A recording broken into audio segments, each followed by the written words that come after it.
Հարկ ձեզ ժողով։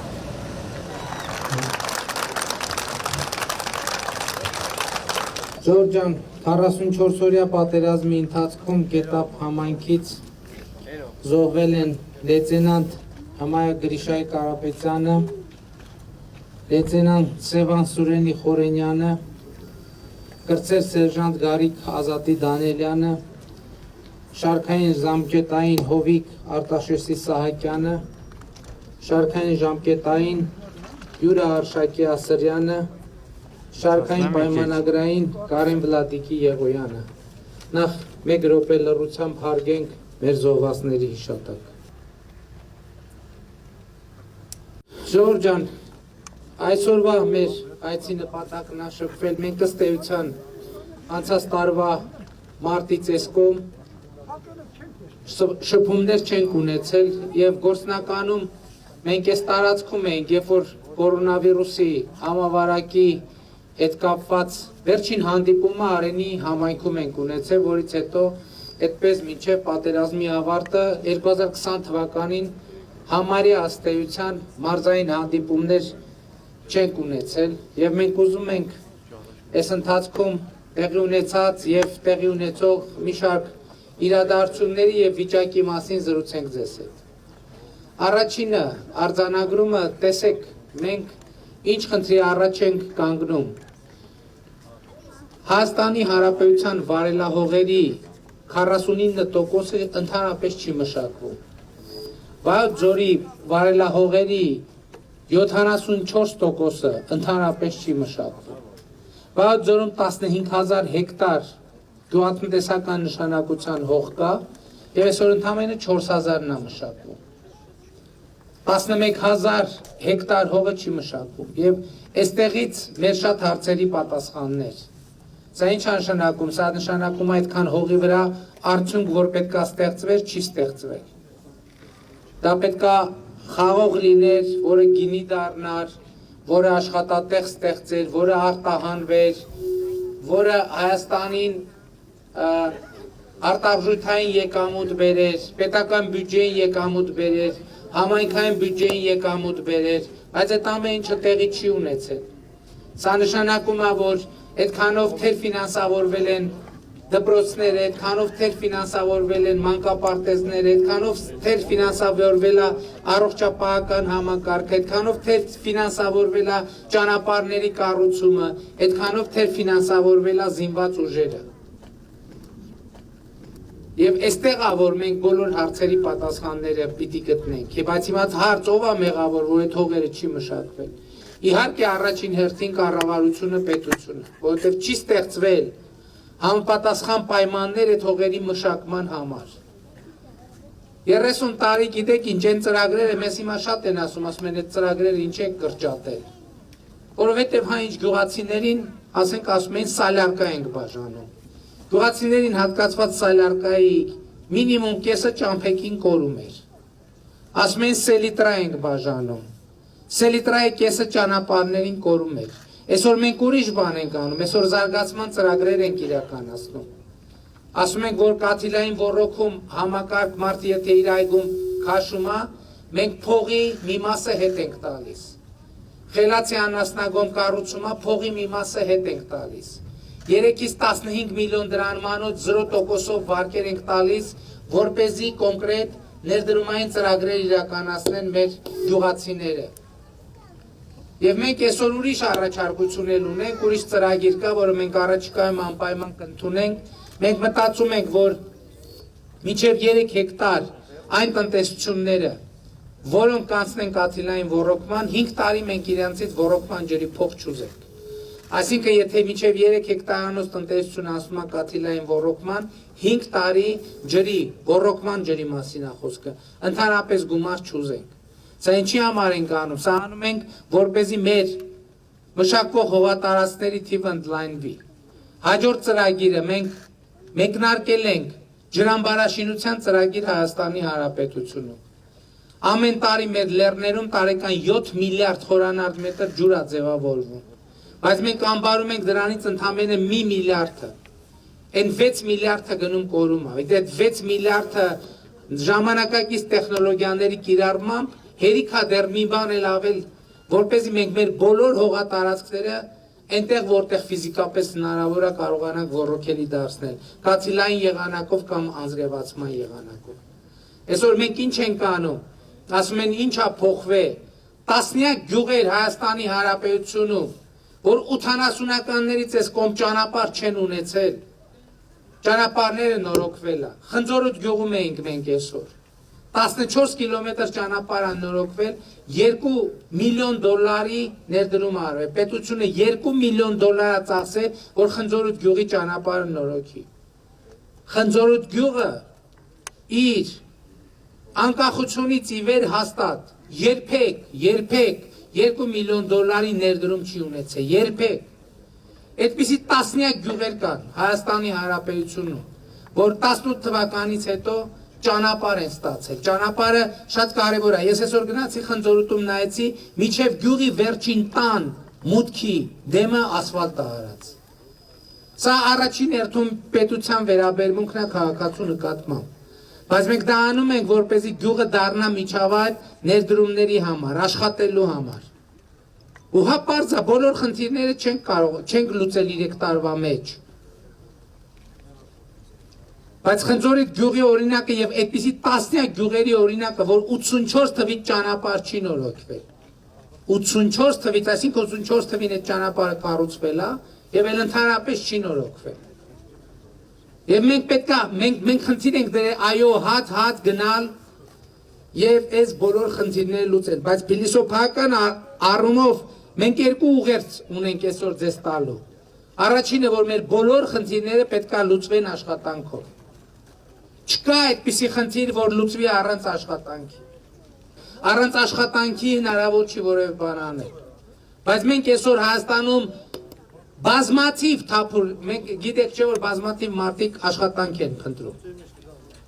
Բայց մենք բազմաթիվ աշխատատեղեր ունենք, որոնք թափուր են համապատասխան մասնագետների չլինելու պատճառով։ Դրա համար մեր հաջորդ խնդիրը որն է կրթության ոլորտի բարեփոխումները։ Որպեսզի մեր երեխաները սկսած, նախ մենք ինչ ենք ասում, հանրապետության բոլոր բնակավայրերում պետք է լինեն նախակրթարաններ։ Երեխեքի կրթությունը պետք է սկսի ըստ էության, երբ որ ինքը թոթովախոս սկսում է խոսալ, այդ ժամանակից իր կրթությունը պետք է սկսի։ Հաջորդը դպրոցներում մենք ինչ խնդիր ունենք։ Դպրոցում խնդիր ունենք ուսուցիչների աշխատավարձի եւ ուսուցիչներին խթանելու, որ իրանց որակավորումը անընդհատ բարձրանա։ Մենք դրա համար մի եղանակ ենք ստեղծել, որ այս տարվանից արդեն կսկսի ուսուցիչների աշխատավարձը 30-ից 50%-ով կբարձրանա։ Ինչպես մենք առայժմ 5 առարկաների ուսուցիչների հրավիրում ենք ատեստավորում անցնել, այսինքն իրանց բարձր որակավորումը հաստատել եւ որակավորումը բարձրացնել։ Նրանք, ովքեր այդ ատեստավորումը կանցնեն, արդեն նոյեմբերից 30-ից 50% ավելի բարձր աշխատավարձ կստանան։ Հետագա աշխատանքի ընթացքում նրանք հնարավորություն կունենան կրեդիտներ, այսինքն միավորներ հավաքել եւ այդ միավորների հաշվին ավելի բարձրացնել, հետեւողական անընդհատ բարձրացնել իրենց աշխատավարձը։ Հեռավոր գյուղերում դպրոցների հարցը լուծելու համար մենք նախ դպրոցաշինության հսկայական ծրագիր ենք իրականացնում։ Վերջին 3 տարում տասնյակ դպրոցներ եւ մանկապարտեզներ են շահագործման հանձնվել։ Բայց կա նաև ուրիշ խնդիր, ինչպես լուծել հեռավոր գյուղերի մասնագետների հարցը։ Մենք այդ վերապատրաստված եւ բարձր որակավորում ունեցող ուսուցիչներին նաև ավելացնում ենք իրանց գործուղման փողը, որպեսզի երբ որ իրանք գնան գործուղման հեռավոր գյուղեր եւ դասեր վարել, այնքան գումար ստանան, որ դա իրանց հետաքրքրի։ Հաջորդը մենք հեռավոր կրթության համակարգ ենք մտցնում, այդ հեռավոր գյուղերի համար, որ այս բարձր որակավորում ունեցող ուսուցիչները նաև հեռավոր դասեր վարեն միանգամից տարբեր տեղերում, որ երեխեքը նստեն իրենց դասարաններում, էկրաններին երևա այդ բարձր որակավորում ունեցող ուսուցչի դասապրոցեսը, իսկ դասասենյակում ներկա կլինի, ասենք, ինստրուկտոր, համակարգող ուսուցիչ, որ այդ ամեն ինչը կապահովի։ Բարձրագույն կրթության ոլորտում ես նախորդ շաբաթ թե ամիս Արմավիրում հայտարարություն արեցի, որ մենք պատրաստվում ենք իրականացնել ակադեմիական քաղաքի գաղափարը։ Եվ աղմուկ բարձրացավ, ասեցին վայ բուհերի շենքերը ուզում են վաճառեն, որ ակադեմիական քաղաք ստեղծեն։ Նախ մենք վերջին շրջան բարձրագույն կրթության եւ գիտության մասին օրենքով շատ էր շահարկվում Երևանի պետական համալսարանի հարցը։ Երևանի պետական համալսարանին տվել ենք հատուկ կարգավիճակ։ Այդ հատուկ կարգավիճակով ընդգծելով Երևանի պետական համալսարանի առանձնահատուկ նշանակությունը։ Բայց ես ուրիշ բան ասեմ։ Այսօր Հայաստանի Հանրապետությունում չկա գոնե մի բուհ, մի հատիկ, որ ժամանակակից բուհական չափանիշներին համապատասխանող շենքեր ունենա, շենք ունենա։ Չկա ոչ մի այդպիսի շենք։ Մենք մեր որևէ բուհ չի համապատասխանում, բուհի շենք չի համապատասխանում ժամանակակից պահանջներին։ Ես ես ուրիշ օրինակ բերեմ, օրինակ մանկավարժական համալսարանի հիմնական շենքը գիտեք որտեղ է։ Փողոցի վրա, աղմուկի մեջ։ Այսօր մենք խոսում ենք սպորտի զարգացման մասին, ամբողջ աշխարհում սպորտի զարգացման կարևոր խթաններից մեկը ուսանողական սպորտն է։ Այսօր մեր բուհերի մեծ մասը ուղղակի մարզական ենթակառուցվածք չունի։ Մարզական ենթակառուցվածք չունի, այդ բուհական սպորտի մասին խոսելը ավելորդ է։ Հաջորդը մենք ինչ ենք անում, արդեն արել ենք այս տարի։ Գիտության ֆինանսավորումը 15%-ով ավելացրել ենք։ Եվ հիմա ծրագիր ենք մեկնարկել, որ 2020 մեկնարկում ենք ավելի ճիշտ, 2022-ից 25 թվականների ընթացքում գիտության ֆինանսավորումը ամեն տարի 3-ից 5 միլիարդով ավելանալու է, 3-ից 5 միլիարդ դրամով ավելանալու է։ Եվ սա ասում ենք ինչի համար, որ երիտասարդներն էլ կառավարության այս քաղաքականությունը տեսնելով գիտությամբ զբաղվելու ավելի մեծ խթաններ ունենան։ Հաջորդ մեր ուղղությունը շատ հարց է հնչում, թե որն է մեր երկրի արտաքին անվտանգությունը ապահովելու մեր տեսլականը։ Ես արդեն հայտարարել եմ, որ արտաքին անվտանգության ապահովման մեր ճարտարապետության պատկերացումը հետևյալն է։ Դա հենված է հայ-ռուսական ռազմավարական համագործակցության վրա։ Դուք գիտեք, որ մենք ունենք համատեղ զորախումբ, հայ-ռուսական համատեղ զորախումբ եւ Կովկասյան տարածաշրջանում հավաքական անվտանգության, միասնական հակաօդային պաշտպանության համակարգ։ Այդ համակարգերի, այդ պայմանագրերի բերումով հարձակումը Հայաստանի Հանրապետության վրա նշանակում է հարձակում Ռուսաստանի Դաշնության վրա։ Իհարկե մենք պետք է բարեփոխենք մեր բանակը պետք է լինի պրոֆեսիոնալ բանակ։ Մեր պայմանագրային ծառայության հին համակարգը բազմաթիվ հարցեր առաջացրեց, ինչու՞։ Որովհետև մեր պայմանագրայինները 14 օր մարտական հերթապահություն էին վարում, 14 օրից 12 օր զբաղվում էին ուրիշ գործերով։ Գյուղատնտեսություն, անասնապահություն, մեկը տաքսի էր քշում, մեկը ուրիշ բան, ուրիշ գործով է զբաղված։ Բայց զինվորականը մենք պետք է ապահովենք, որ զինվորականը զբաղվի պրոֆեսիոնալ իր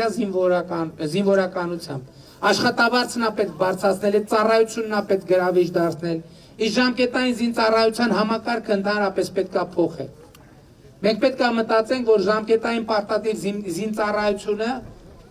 ժամկետը էականորեն կրճատենք, ասենք տարբեր գաղափարներ կա, կքննարկենք։ Օրինակ կա գաղափար, որ պետք է լինի, ասենք օրինակ 5 տարին մեկ 3 ամսյա կամ 2 ամսյա ծառայություն, որպեսզի երիտասարդները բոլորը այդ մարտական նվազագույն հմտություններին տիրապետեն։ Եվ պրոֆեսիոնալ բանակ մենք պետք է ունենանք, այո, երբ որ զինվորը պրոֆեսիոնալ, ինքը ուրիշ գործով չի զբաղվում։ Բայց սրա համար ինքը պետք է շատ բարձր էական աշխատավարձ ստանա, եւ մենք հիմա այդ process-ը սկսել ենք։ Առաջիկայում մեր մի շարք մենք աշխատում ենք, որ պայմանագրայինների աշխատավարձը սկսվի լինի մոտավորապես 300,000 դրամի կարգի, 300-320,000 դրամի կարգի։ Հաջորդ կարևոր խնդիրը տարածաշրջանային կայունությունն է։ Այսօր շատ են վախեցնում, գիտեմ, ժողովուրդ, որ ասում են, վայ, պատրաստվում են ճանապարհ տալ։ Մենք պատրաստում ենք ոչ միայն ճանապարհ տալ, այլ պատրաստում ենք ճանապարհ ստանալ։ Որովհետև մեր մեծագույն տնտեսական խնդիրն է նա, որ մենք անկախությունից ի վեր ըստ էության երկաթուղային կապից զրկված ենք 92-93 թվականից։ Եվ մեզ համար կենսական կարևոր խնդիր է ունենալ վերականգնել երկաթուղային կապը Իրանի Իսլամական Հանրապետության եւ Ռուսաստանի Դաշնության հետ։ Այս ճանապարհը ունենալու համար մենք պետք է այո Ադրբեջանին նաև ճանապարհ տանք օգտագործելու դեպի Նախիջևան։ Որտեւ եթե չտանք ճանապարհ չենք ունենա ճանապարհ, եթե ուզում ենք ունենանք ճանապարհ, պետք է տանք նաև ճանապարհ։ Շատ աշահարկում Ադրբեջանի նախագահը անընդհատ ասում է Զանգեզուրի միջանց, Զանգեզուրի միջանց, Զանգեզուրի միջանց, եւ մեր ներքին կյանքում էլ է դա շահարկում։ Ես էլ եմ ասում, նոյեմբերի 9-ի հայտարարության մեջ ոչ միջանցք, ոչ Զանգեզուր, ոչ Մեղրի արտահայտություն չկա։ Բայց եթե իրենք շարունակեն ասել Զանգեզուրի միջանց, մենք ենք ասենք Նախիջևանի միջանց։ Եթե իրենք Զանգեզուրով են, այսպես ասած, տրանսպորտային միջանցք են դնում անունը, ուրեմն մենք էլ Նախիջևանով ենք, մենք էլ Նախիջևանի միջանցք ենք ստանում։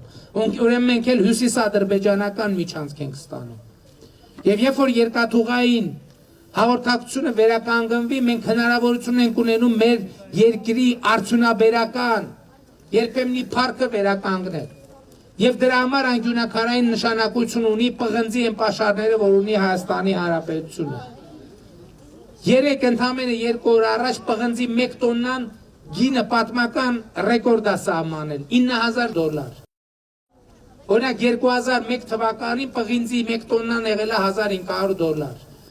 2 օր առաջ դարավ $9,000։ Ինչն է պատճառը։ Որովհետև աշխարհում պղնձի պահանջարկը ավելանում է։ Դրա պատճառն ինչ է։ Որովհետև աշխարհը ներքին այրման շարժիչներից անցում է կատարում դեպի էլեկտրոմոբիլներ։ Էլեկտրոմոբիլների շարժիչի ամենակարևոր կոմպոնենտները պղնձից են պատրաստվում։ Այսպես ասած, վերականգնվող էներգետիկայում պղինձը առանցքային նշանակություն ունի։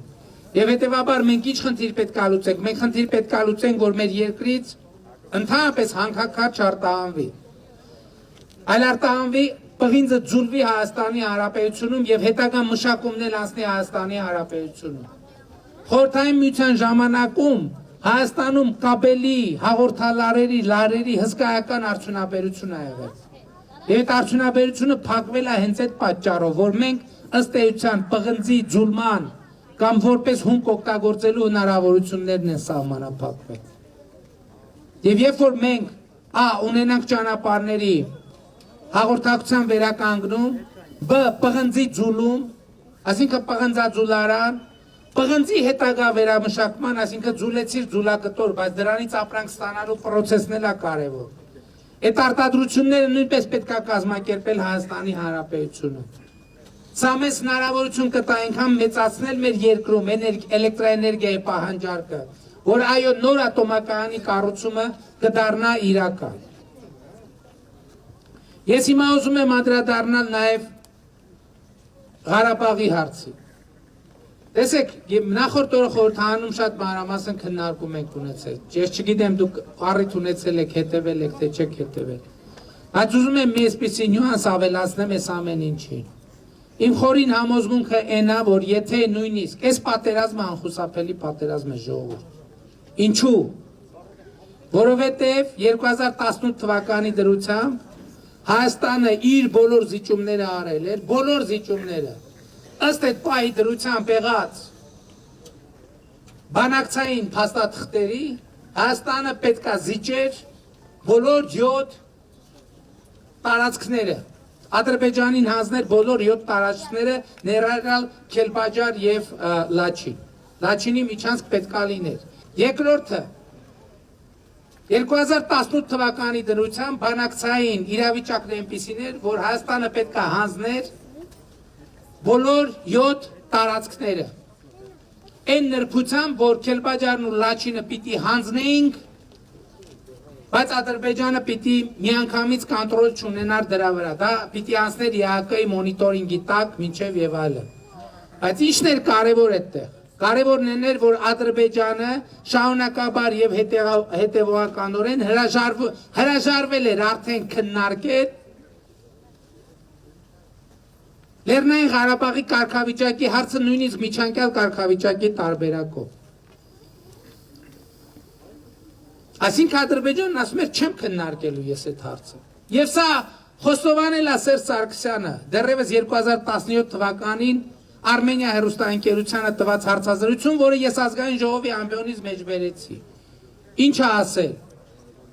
ասել է, որ ապրիլյան պատերազմը ըստ էության նշանակում է, որ Ադրբեջանը հրաժարվում էր մադրիդյան սկզբունքներով հարցի կարգավորման տարբերակից։ Դա ինչ է նշանակում։ Մադրիդյան սկզբունքների այս կոնտեքստում ամենաառանցքային հարցը այն է, որ պետք է Ղարաբաղը միջանկյալ կարգավիճակ ունենար։ Եվ երկրորդը, որ ասում ապրիլյան պատերազմը ցույց տվեց։ Հետո էլ ասում մենք ջախջախեցինք ապրիլյան պատերազմում հակառակորդին, բա որ ջախջախեցիր ընդհակառակը, դրա արդյունքում նրա դիրքորոշումը ոչ թե պետք է ավելի կոշտանար, այլ քո դիրքորոշումը պետք է ավելի կոշտանար։ Ընդհակառակը նրա դիրքորոշումը ավելի զիջող պետք է դառնա։ Բայց այստեղ ամենակարևոր առանձնահատկությունն է նա, որ նաև 2016 թվականից սկսած ուշադրություն դարձրեք, նաև միջնորդներն են սկսել պաշտպանել Ադրբեջանի այդ դիրքորոշումը։ Եվ Հայաստանի ըստ էության օֆիցիալ պահանջ է ներկայացվել ընդհանրապես հրաժարվել միջանկյալ կարգավիճակի գաղափարից։ Այն հիմնավորման, որ եկեք այդ միջանկյալ կարգավիճակ տերմինը հանենք, բայց միջանկյալ կարգավիճակի ատրիբուտները պահպանենք։ Բայց այստեղ էլ լիքը հարցեր է ծագում։ Ես էլի ասացի, գլուխ են գովում, ասում են բանակցային փաստաթղթերում եղել է դրույթ, որ Լեռնային Ղարաբաղի վերջնական կարգավիճակը պետք է որոշվի հանրաքվեի միջոցով, որը պետք է արտահայտի Լեռնային Ղարաբաղի ամբողջ բնակչության ազատ կամ արտահայտությունը։ Թվում է, թե շատ լավ նախադասություն է, չէ՞, առաջին հայացքից։ Բայց նշած չէ, հանրաքվեի տեղը նշած չի։ Տեղը նշած չի։ Որտեղ այդ հանրաքվեն տեղի ունենում։ Գրված չի, որ Լեռնային Ղարաբաղում է տեղի ունենում։ Գրված է, թե որ տեղի է ունենում համաժողովրդական անգլերեն nationwide հանրաքվե, որը պետք է արտահայտի Լեռնային Ղարաբաղի ամբողջ բնակչության ազատ կամ արտահայտությունը։ Չէ, հնարավորություն տա ազատ կամ արտահայտման։ Ու այստեղ է որ գալիս է հարցը, բա մենք հարցում ենք, որ այս բանը որտեղ է տեղի ունենալու, այս հանրաքվեն տեղը չի նշած լինելու։ Ադրբեջանն ասում է, դա պետք է ամբողջ Ադրբեջանի տարածքում լինի այդ հանրաքվեն, որ որոշվի Լեռնային Ղարաբաղի կարգավիճակը։ Բա մենք հետո միջնորդներին ասում ենք, բա այս բանավեճը ո՞նց է լուծվելու։ Ասում են, դե դուք ո՞նց պայմանավորվեք, տենց էլ լուծվելու է։ Հաջորդ, այդ որ ես ասում եմ Շուշիի, որ ես ասում եմ Շուշիի հարցը միշտ էլ եղել է։ Ինչ է նշանակում Լեռնային Ղարաբաղի ամբողջ ժողովուրդ։ Ինչ է նշանակում։ Հղում է արված փաստաթղթերի ինտեղից ուրիշ փաստաթղթի, ինտեղից ուրիշ փաստաթղթի, ինտեղից մի հատ ուրիշ փաստաթղթի, որ Ադրբեջանին հնարավորություն է տալիս ասել, որ Լեռնային Ղարաբաղի ժողովուրդն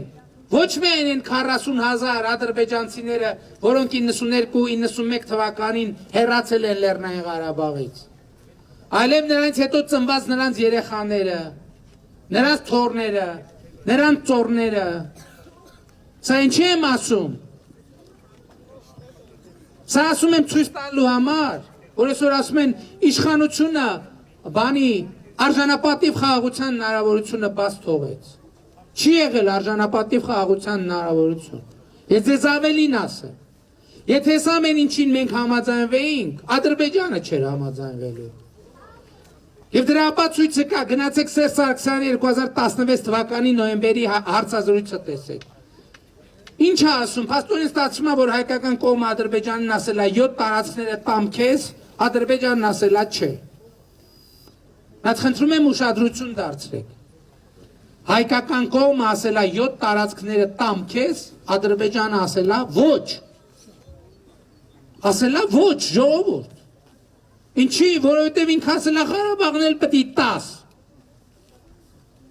Սերժ Սարգսյանն էր ասում 2018 թվականի ապրիլի 17-ից ազգային ժողովի ամբիոնից։ Ասում էր, որ ես որ ասում եմ մենք բանակցությունները փակուղային վիճակում ենք ժառանգի, ասում են չէ, ինչ եք ասում, ինչ եք ասում։ Մինչդեռ ինքը 2018 թվականի ապրիլի 17-ին հայտարարել է։ Բանակցային գործընթացը լավատեսություն չի ներշնչում, որովհետև ավելին բանակցային գործընթացը կանգնած է, որովհետև բանակցությունների արդյունքից Ադրբեջանի ակնկալիքները անիրատեսական են եւ անընդունելի մեզ համար։ Այսինքն խաղաղ արժանապատիվ խաղաղությունը ո՞րն է։ Մենք պետք է գնայինք Ադրբեջանի անընդունելի Բաները պայմաններ ընդունեինք, այդ դուք ընդունեիք բա։ Բա 20 տարի բանակցում եք, ընդունեիք։ Բա 98 թվին, որ իշխանափոխություն եք անում Քոչարյան Սարգսյան զույգով, ասում էին, որ չի կարելի հարցի կարգավորման բանը, այդ ինչա, փուլային տարբերակը դավաճանությունը։ 2018 թվականին բանակցությունների սեղանին ա եղել եւ այն փաստաթուղթը, որ Սերժ Սարգսյանն ասում է, ես ստորագրելու էի։ Միջանկյալ կարգավիճակով, ով է քեզ միջանկյալ կարգավիճակ տալու, որ մի հատ էլ ստորագրելու են։ Բայց էականն է, որ վերնագիրը դրված է հետեւյալ կերպ։ О первом этапе и дальнейших шагах Нагорно-Карабахского урегулирования։ Եվ Սերժ Սարգսյանն ասում է, սա փաթեթային լուծում է։ Այսքանից հետո մենք գնայինք ստորագրելու, ասենք համաձայնենք ամեն ինչին էնել, մեկա պատերազմ էր ելնելու։ Ինչի՞։ Որովհետև որոշ համաշխարհային ուժերի միջև հակասություններ այնքան էր խորացել,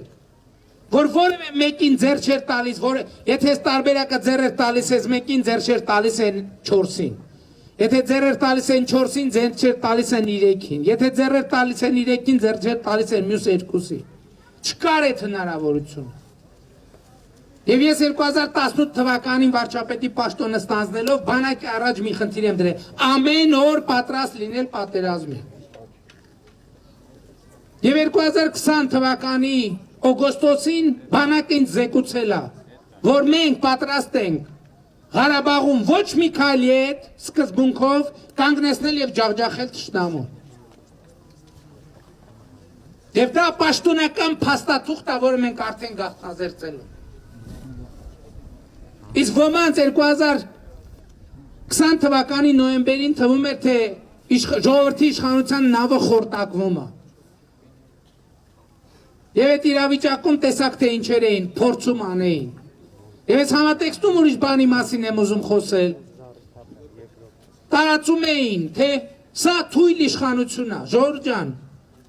Մեր հրաժարականը պահանջել է զինված ուժերի գլխավոր շտաբի պետը, էլ անունները չտամ լավ։ Ով ասես։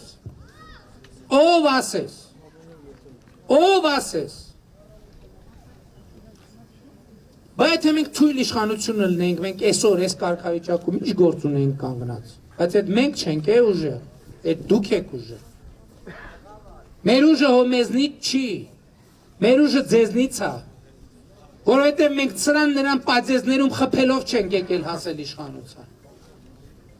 Մենք ձեր վստահությամբ ենք եկել հասել իշխանության։ Ասում են ուժեղ իշխանություն չի սա, այ մեզ պետք է ուժեղ իշխանություն։ Ինչ ուժեղ իշխանություն, որ Վազգեն Սարգսյան Կարեն Դեմիրճյան գնդակը արի ազգային ժողովում։ Որ ասենք պրիվետ Նիկոլ ասելու համար տանեն զուգարանում ծեծելով սպանե։ Հունական կղզի չենք առել դրա համար, ենք թույլ իշխանություն։ Բադեն-բադեններում առանձնատներ չունենք դրա համար, ենք թույլ իշխանություն։ Հռոմներում հյուրանոցներ չունենք դրա համար, ենք թույլ իշխանություն։ Որ 30,000 դոլարանոց կոստյում չենք հագնում, դրա համար, ենք թույլ իշխանություն։ Որ հայկական շոր ու կոշիկ ենք հագնում, դրա համար, ենք թույլ իշխանություն։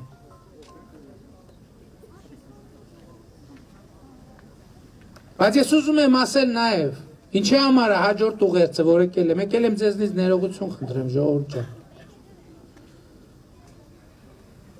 Ներողություն խնդրենք, որ 3 տարում այո չենք հասցրել վերականգնել այն ամեն ինչ, որ չի արվել 30 տարում։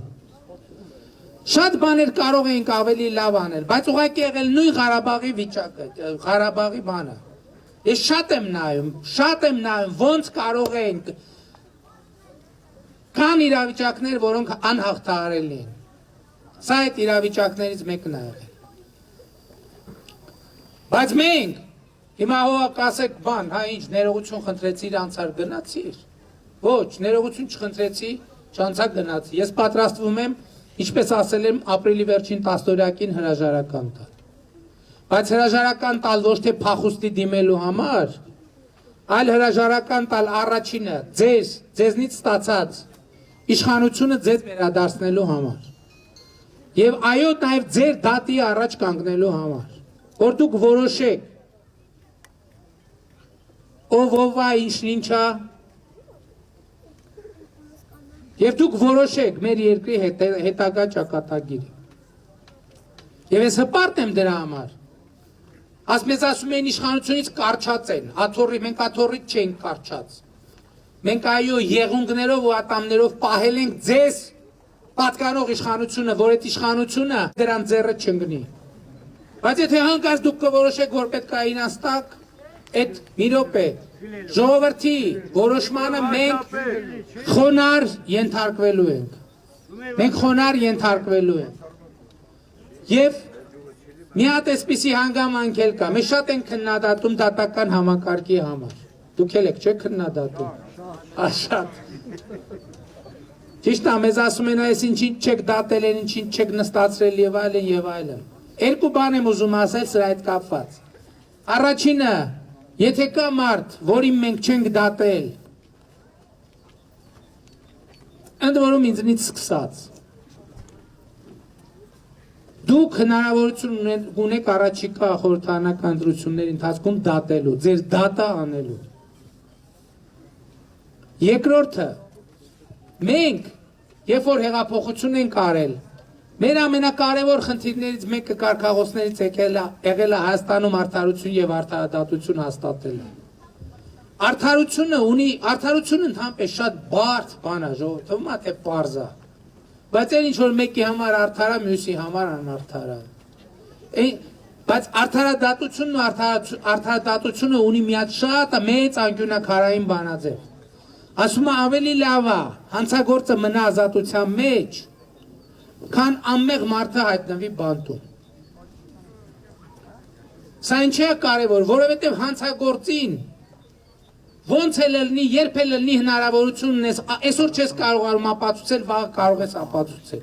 Այսօր աշխարհում գիտեք ինչ է տեղի ունենում։ 82-75 թվականներին տեղի ունեցած չբացահայտված հանցագործություններ են բացահայտում եւ մարդասպանին դատում են։ Որովհետեւ այն ժամանակ ԴՆԹ անալիզներ են վերցրել, բայց այն ժամանակ զարգացած չի եղել, որ նույնականացնեն մարդու հետ։ 30-40 տարի հետո ԴՆԹ անալիզը նույնականացնում են, մարդուն գնում են դատում են։ Բայց եթե անմեղ մարդուն մենք բանտ նստացնենք, մի տարի, 5 տարի, թե 10 տարի,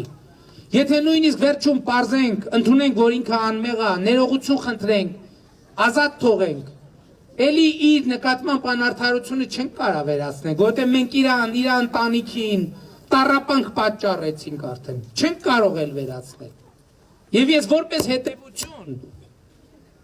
հետևյալն եմ ուզում ասեմ, այսօր Հայաստանի Հանրապետության բանտերում ավելի քիչ մարդ կա, քան երբևէ։ Հայաստանի բանտերում երբեք ավելի քիչ մարդ չի եղել։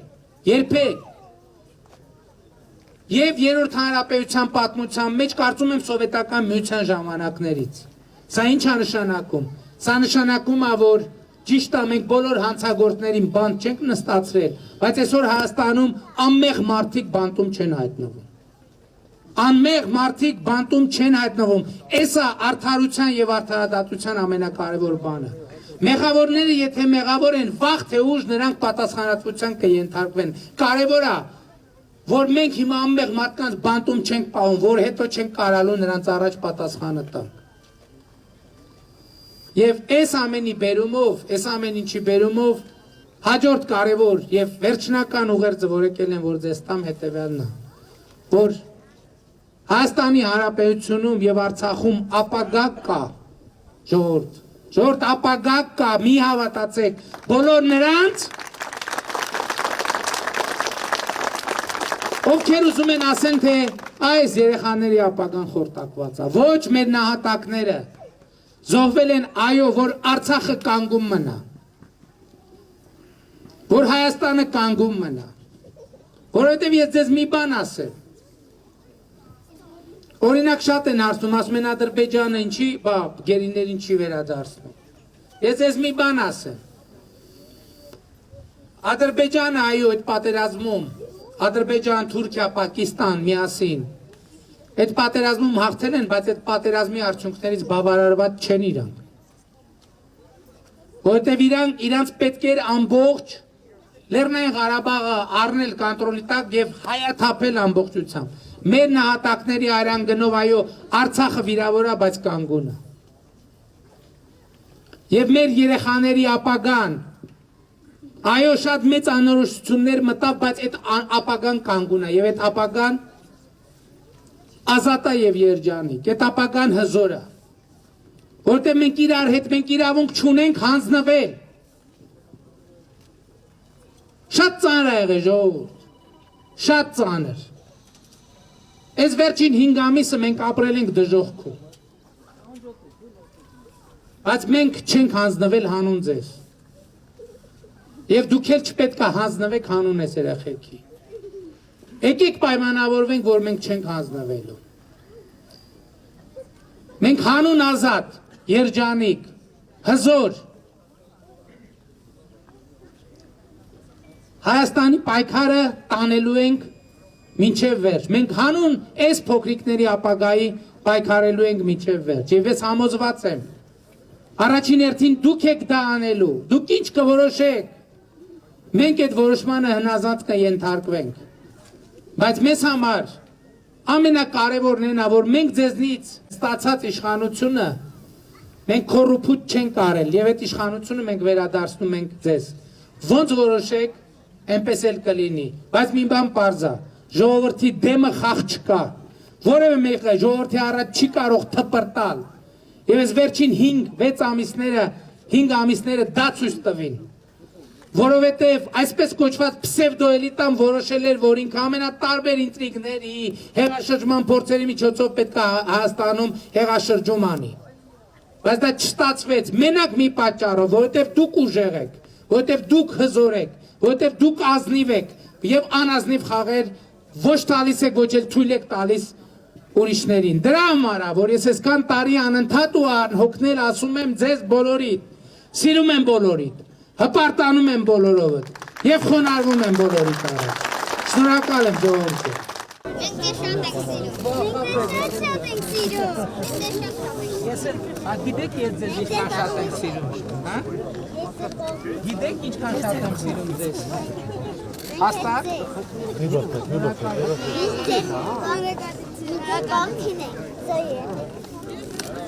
Շնորհակալ եմ ժողովուրդ ջան։